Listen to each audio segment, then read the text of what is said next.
Почитувана градоначалничка, почитувани колеги советници, можам да кажам дека со вакво менаџирање на буџетот вие не би можеле ни бурекджилница да водите, а не па општина. Ке почнам вака. Од целото образложение што го слушнавме, можам да кажам дека буџетот е огледало на власт. Така. И токму затоа овој буџет е проблем, затоа што немате визија. Овој буџет не е развој. Овој буџет е за одржување на системот, за одржување на администрацијата, на комуналниот апарат, на статус квото. Но не и за достоинствен живот за граѓаните на Кисела Вода. Ајде да си поставиме едно единствено прашање, кое секоја власт мора да си го постави. Дали граѓаните на Кисела Вода живеат лошо денес? И дали овој буџет тоа ќе го смени? Одговорот е јасен. Не. Погледнете структурата на основниот буџет. Над 42% одат за комунални дејности. Речи си 26% за општинска администрација. Тоа се 2/3 од буџетот, градоначалнички.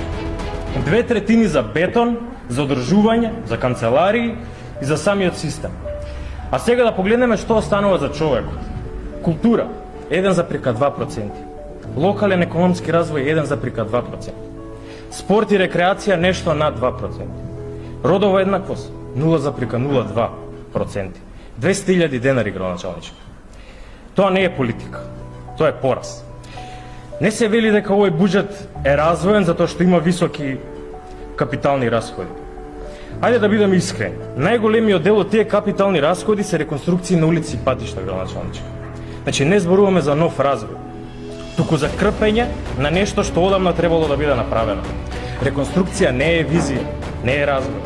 Асфалтирање не е стратегија. Тоа е минимум што секоја општина мора да го прави за воопшто да функционира. И кога ќе ги тргнеме тие реконструкции, што останува?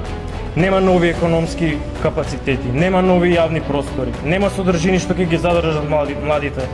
И под превезот на капитални инвестиции, ние всушност гледаме одржување на статус квото, а не промена. Овој буџет отворено признава дека општината нема амбиција да води економска политика. 101% за локален економски развој. Не кажувате јасно дека не ви интересира дали младите ќе останат. Не ви интересира дали ќе има работа.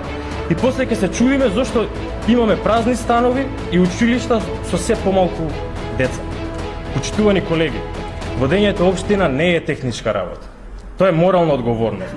И ние не сме тука за да балансираме некои табели кои што ни ги имате доставено, туку да одлучуваме за животот на луѓето. Значи со вашите два прста овде одлучувате за судбината на 63.000 жители. Минути говорат, Петар, држи се. Колку што ми трае, толку ќе ми трае. Не може така. Значи, 3 минути. Значи не нудите, ништо не нудите. Не нудите достоинствен живот, туку управување со сиромаштијата. И затоа овој предлог буџет во оваа форма не заслужува поддршка. И за крај ќе кажам само едно, градоначалничке. Не постои неутрална позиција кога се гласа буџет. Или застануваш на страната на човекот, или на страната на системот. И ние како советници на левица одбиваме да гласаме за буџет кој го заборави човек. И благодарам.